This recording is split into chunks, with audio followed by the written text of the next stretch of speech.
Hello friends, welcome back to my YouTube channel. Friends, आज हम 11th का physics paper discuss करने जा रहे हैं। यानी आपके एग्जाम में कौन से इंपॉर्टेंट क्वेश्चन से जो पूछे जा सकते हैं। इस वीडियो का मकसद मैं आपको दो तरीके से डिफाइन करूंगा।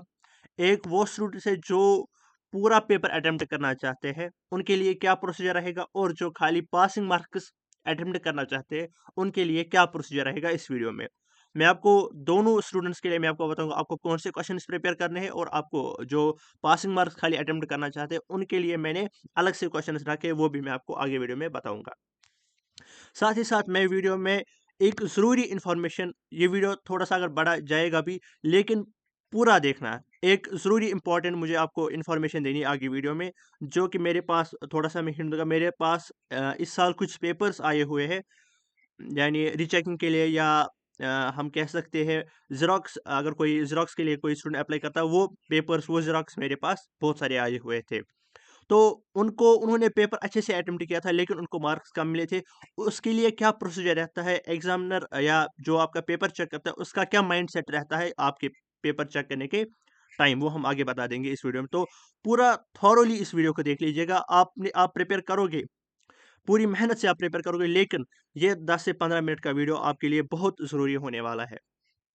थोड़ा सा टाइम निकालिए, अच्छे से देख लीजिए इसको। अगर अभी टाइम नहीं है, बाद में जब भी टाइम है उसी टाइम इस वीडियो को अच्छे से देख लीजिएगा। ठीक है, तो वीडियो स्टार्ट करने से पहले अगर आपको इन नोट्स का पीडीएफ चाहे, आप मेरे नंबर पे कांटेक्ट कर सकते हो, जो कि यहाँ पे ऑलरेडी दिया हुआ है। That is 7889327959। एंड जो भी आने वाले गेस्ट पेपर्स होंगे 11th या 12th या किसी भी 10th के रिलेटेड, तो सबों के लिए यहाँ पे गेस्ट पेपर्स इस चैनल पे दिया जाएगा। और साथ ही साथ अगर आप ग्रुप भी ज्वाइन करना चाहते हो, हमारा एक व्हाट्सएप पे ग्रुप चल रहा है इस वक्त 11th का, उसकी लिंक जो है डिस्क्रिप्शन में दी हुई है। साथ ही साथ अगर आप मेरे नंबर पे भी कांटेक्ट करोगे, वहाँ पे मैं आपको उस ग्रुप में ऐड कर दूंगा। ठीक है, तो आगे वीडियो में बढ़ने से पहले एक और ज़रूरी इन्फॉर्मेशन आपके लिए। ये हम नहीं कह सकते ये इसमें गेस्ट क्वेश्चन है। इसमें ऐसे क्वेश्चन है जो हर साल पूछे जाते हैं, और जो इस साल आपका सिलेबस रिड्यूस हुआ है उसको माइंड में रखते हुए और प्रीवियस पेपर्स को एनालाइज करके मैंने इसको फ्रेम किया हुआ है। ठीक है, तो लास्ट ईयर में अगर मैं आपको बता दूं कि हमने कैसे प्रोसीजर किया था, ये हमारी लास्ट ईयर की वीडियोस है। हमने पूरा आपका 11th का रिवाइज किया हुआ था। जो भी लास्ट ईयर 11th है, जो भी 12th में थे उस टाइम, उनका हमने पूरा रिवीजन किया था। यहाँ पे आप देख सकते हैं वन शॉट्स में हमने उनका पूरा कवर किया था। फिर आप देख सकते हैं 11th का हमने महा रिवीजन किया था एग्जाम से पहले पहले। ये वीडियो अभी भी मेरे चैनल पे अपलोडेड है।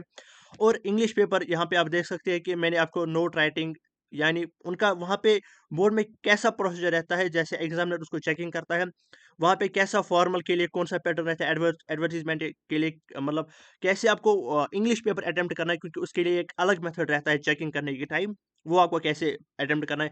ये हमारे जो हमारा था लास्ट टाइम 12th के लिए हमने इंपॉर्टेंट क्वेश्चंस लाए हुए थे। ये हमारे ये वीडियोस नहीं है, हमारे प्ले लिस्ट से। इनमें आप बहुत सारी वीडियोस देखोगे जिसे हमने लास्ट ईयर सिलेबस कवर किया था। तो आप बेझिझक व्हाट्सएप ग्रुप ज्वाइन कर लीजिए, मुझसे जुड़िए। आप जो भी कोई आपको तकलीफ होगी या कोई भी मुश्किलात आएगी एग्जाम में या प्रिपरेशन के दौरान, आप मेरे मेरे से बात कर सकते हैं। मेरा नंबर आपसे दिया हुआ है। तो वीडियो में हम डिस्कस करेंगे पहले लॉन्ग आंसर टाइप क्वेश्चन, यानी जो आपके लॉन्ग आंसर आ सकते हैं। तो पहला जो क्वेश्चन है that is derive equations of motion. तो लास्ट ईयर अगर हम रिसेंट ईयर्स की बात करें तो इसको साथ में आता था यूजिंग कैलकुलस मेथड, लेकिन इस साल आपका जो है रिड्यूस हुआ है सिलेबस, तो आपको कैलकुलस मेथड नहीं, आपको डायरेक्टली जैसा आप 9th में करते थे डिराइव इक्वेशंस ऑफ मोशन, वैसे आपको करना है। तो सेकंड क्वेश्चन यहाँ पे that is projectile motion, equation of trajectory of an oblique projectile, expression for time for flight, horizontal range and height. इसके लिए जो भी एक्सप्रेशन है या इनको डिफाइन करना है, वो आपको अच्छे तरीके से करना है। Derive the expressions for time period for simple pendulum या ऑफ सिंपल पेंडुलम। तो इस साल आपको मैं कुछ क्वेश्चन दूंगा जिनको मैं आपको पूरा कंफर्मेशन दे दूंगा कि इस साल आ जाएंगे। एक तो एक क्वेश्चन नंबर 3 इस साल इसका पूरी कंफर्मेशन है, ये इस साल आ ही जाएगा आपके एग्जाम में। तो यहाँ पे आप पूरा ध्यान दो कि कन्वर्जन ऑफ यूनिट्स, चाहे वो CSG में हो या किसी भी सिस्टम में हो, चाहे वो ऐसे सिस्टम में हो, तो आपको वो कन्वर्जन उनका आना चाहिए। और साथ साथ आप इसको अच्छे से पढ़ के जाएगा। नंबर ऑफ सिग्निफिकेंट फिगर्स, ये आप पहले इस साल देखोगे। पहला आपका ऑब्जेक्टिव जो क्वेश्चन नंबर 5 है यहाँ पे, पहला ऑब्जेक्टिव जो है वो आपको यही रहेगा इस साल। तो इसके बाद क्वेश्चन नंबर 6 है, that is Newton's laws of motion, ये आपको डिस्कस करना है। Define organ pipe, derive fundamental mode of frequency in open organ pipe. Define terminal velocity, derive expression for it. इसके बाद आपका जो नेक्स्ट टॉपिक है, that is friction, origin and laws of friction, types of friction, state Kepler's law of planetary motion, root mean square velocity and its expression। ये बहुत ज़्यादा important question long marks वाले। इसमें आरएमएस वेलोसिटी भी और इसकी expression है। पहले मैं यहाँ पे आपको बता दूं कि लॉन्ग मार्क्स को कैसे अटेम्प्ट करना है। जब भी आप लॉन्ग मार्क्स को अटेम्प्ट करने जाओगे, पहले मैं आपको वो एक सीन आपको मैं बताऊंगा। एक स्टूडेंट ने पेपर अटेम्प्ट किया था 70 to 80%, उसको 70 मार्क्स में से उसको मिले थे ओनली 4 मार्क्स। उसने गलती क्या की थी? पेपर तो उसने अटेम्प्ट किया था 70 to 80%, लेकिन उसने जो गलती की थी वो एक्स्ट्रा लिख रहा था। यानी अगर कोई क्वेश्चन है तो वो उसको ज़रूरत से ज़्यादा लिख रहा था, फिर वो जो ज़रूरत से ज़्यादा वो लिख रहा था, उसको उसमें कन्फर्मेशन नहीं थी। देखो, अगर यहाँ पे कोई क्वेश्चन है, that is state Kepler's law of planetary motion, तो अगर वो पहले वो स्टेट करता है उनको, यानी उसने फिर फॉर्मूला भी लिख दिए। देखो यहाँ पे वो खाली बोल रहा है कि आप स्टेट कीजिए। अगर आप उसमें इसको इसकी फॉर्मूला को डिराइव करोगे, फिर डिराइव करने के टाइम अगर आपको कोई गलती होगी, उससे आपको इस क्वेश्चन पे भी इफेक्ट इफेक्ट होगा। जबकि आपके क्वेश्चन में डिराइवेशन आपको नहीं पूछी गई है, फिर भी आप डिराइव करते हो, डिराइवेशन में आप गलती कर देते हो, वहां पे आपको आपको मार्क्स कट जाते हैं। यानी जो भी आप एक्स्ट्रा लिखोगे, अगर आप उसमें गलती करोगे, उससे आपको आपके ओरिजिनल क्वेश्चन पे भी जो है इफेक्ट होगा। तो नेक्स्ट स्लाइड पे हम चलेंगे, दैट इज हमारा जो है, that is state and explain law of conservation of momentum. यानी यहाँ पे आपको अच्छे से पहले उसका स्टेटमेंट देना है कि कंजर्वेशन ऑफ मोमेंटम हमें क्या बोलता है, फिर उसको किसी एग्जांपल के साथ उसको जो है एक्सप्लेन करना है। ठीक है, पहले उसको स्टेट करना, यानी स्टेट अगर इस क्वेश्चन के 6 मार्क से, पहले स्टेट को आपको 2 मिलेंगे। फिर अगर आप पूरी एक्सप्लेन, फिर पहले अगर आप इसकी फॉर्मूला लिखोगे, तो इसको आपको मिलेंगे 2 मार्क्स। अगर आप उसकी एक्सप्लेनेशन दोगे, फिर आपको मिलेंगे 2 मार्क्स। आप क्या करते हो, जब आप लिखते हो क्वेश्चन, वहां पे आपने लिखा let suppose state and explain laws of conservation of momentum. तो जब आपने ये लिखा, फिर आप घर जाके बोलते हो कि मैंने ये क्वेश्चन अटेम्प्ट किया, इसके 5 मार्क्स है, लेकिन इसको एक्सप्लेन करना है एग्जाम्पल के साथ, इसके 2 मार्क्स आपको कट जाएंगे। ठीक है, यानी जितना आपको क्वेश्चन पूछता है उतना ही लिखना है और टू द पॉइंट लिखना है। ठीक है, इसके बाद next question, that is uniform circular motion, centripetal force, its expressions and application in banking of roads. यहाँ पे आपको सर्कुलर मोशन यानी सेंट्रीपिटल फोर्स जो एक्ट होता है ड्यूरिंग द सर्कुलर मोशन, उसको पहले डिफाइन करना है, फिर उसकी एक्सप्रेशन लिखनी है। यहाँ पे जस्ट उसको एक्सप्रेशन लिखनी है, डिराइव नहीं करनी है। मैं बार बार बोल रहा हूँ, ये मैंने 12th के वीडियो में भी बोला है। डिराइव यहाँ पे नहीं करनी है, यहाँ पे जस्ट लिखना है, यानी mv²/r। फिर इसके एप्लीकेशन लिखनी है, बैंकिंग ऑफ रोड्स के साथ इसकी एप्लीकेशन क्या है, या बेंडिंग ऑफ साइकिलिस्ट के साथ भी आ सकती है। Types of collision, expression for V1 and V2 in elastic collision, kinetic energy, its expression and work energy theorem. इस साल ये क्वेश्चन आपको पूछा जाएगा, वर्क एनर्जी थ्योरम। इस साल ये कन्फर्म ये वाला क्वेश्चन है। What is moment of inertia, on what factors it depends, define radius of gyration. और साथ साथ मैं आपको ये बात बता दूं, जिसको खाली एग्जाम पास करना है, उसको पहली स्लाइड, दूसरी स्लाइड और उसको लास्ट वाली स्लाइड प्रिपेयर करनी है। बस इतना ही उसको प्रिपेयर करना है। पहली लॉन्ग में से पहली 2 स्लाइड्स, और यहाँ पे जो शॉर्ट मार्क्स है इसमें पहली स्लाइड, बस इतना ही उसको प्रिपेयर करना है। वो 70 में से 45 मार्क्स जो है गेन कर सकता है इस वीडियो से। तो जिसको अब पूरे मार्क्स चाहिए, मैं उसको यहाँ पे कंफर्मेशन देता हूँ। यहाँ पे वीडियो यूट्यूब पे है। अगर उसने 65 से कम मार्क्स किए ना, वो मेरे घर आ सकता है कि आपने गलत इन्फॉर्मेशन दी है। यहाँ पे मैं आपको पूरी गारंटी के साथ देता हूँ। फिर मैं यहाँ पे लास्ट ईयर की तरह मैं इस साल भी वीडियो अपलोड करूँगा। फिर मैं आपके पेपर और लास्ट के पेपर, जो आपका पेपर आया होगा और जो ये गेस्ट पेपर आपका होगा, इन दोनों को मैं कंपेयर करूँगा। फिर मैं आपको दिखाऊँगा कितना इस वीडियो से आया होगा। जस्ट आप रिसेंट लास्ट ईयर की वीडियो चेक कर सकते हो। मैंने फिर आप जो उस टाइम पेपर आए थे, उनको मैंने अपने गेस्ट पेपर से कंपेयर किया था। वो 90 to 100% पेपर, लास्ट का फिजिक्स पेपर 100% वही आया था। आप बिलीव नहीं करोगे, आप चेक कर सकते हो मेरे यूट्यूब चैनल पे। लास्ट ईयर का 11th का फिजिक्स पेपर 100% वही आया था, यहाँ तक कि उसके जो है ऑब्जेक्टिव्स वो भी इसी से आए थे। ठीक है, इसलिए ये इंपॉर्टेंट क्वेश्चन है, और जिसको पूरा पेपर करना है वो जस्ट गारंटी मैं उसको देता हूँ, जस्ट यही क्वेश्चन प्रिपेयर करो बस, इसके बाहर कुछ भी नहीं जाएगा आपके। अगर आप खाली ये वीडियो जितने भी क्वेश्चन इसमें बस इतना प्रिपेयर करोगे, आप कन्फर्म 100% मार्क्स कवर करोगे।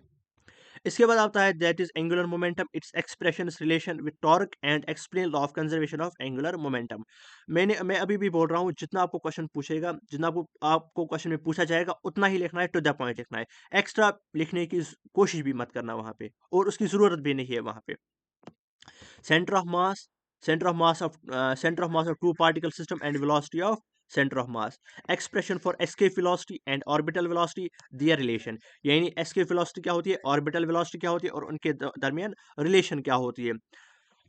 तो नेक्स्ट स्लाइड पे हम चलेंगे, that is acceleration due to gravity and variation of g due to depth and altitude, Hooke's law and Young's modulus of elasticity, Stefan's law and black body radiation, Wien's displacement constant, specific heat and relation between Cp and Cv, postulates of kinetic energy of gases, derive an expression for P is equal to 1 by 3 mv square by v.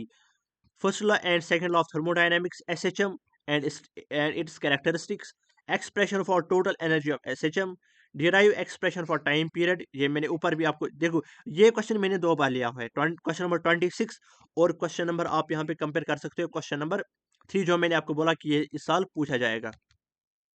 In 2 questions, ये मतलब ये 2 questions मैंने 2 बार इसलिए लिए हैं क्योंकि ये बहुत ज़्यादा इंपॉर्टेंट है।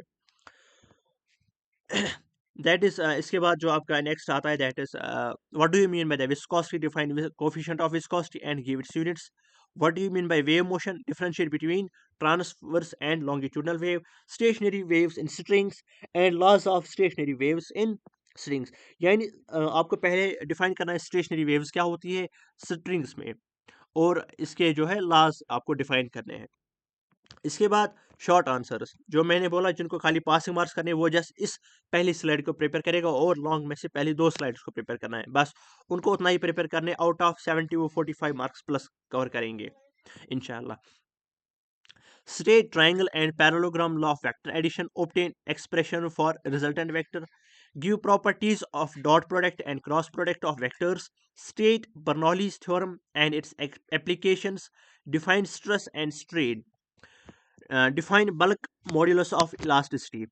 तो यहाँ पे हम जो भी मैंने यहाँ पे क्वेश्चंस दिए हुए हैं लास्ट ईयर की तरह, जैसे मैंने उनको लास्ट ईयर में पहले क्वेश्चंस दिए हुए थे, फिर इस पे मैंने वन शॉट वीडियो बनाया था, इन्हीं क्वेश्चंस पे मैंने वन शॉट वीडियो बनाया था, और नोट्स भी प्रोवाइड किए थे हर किसी क्वेश्चन के लिए, या हर किसी सब्जेक्ट के लिए मैंने ऐसे ही काम किया था।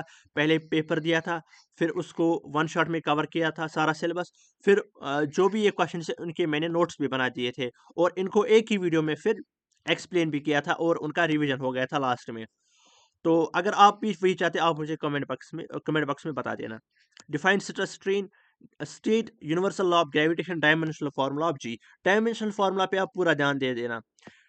Differentiate between uniform and non uniform motion, ये क्वेश्चन आया था 2022 में, ये क्वेश्चन आया था।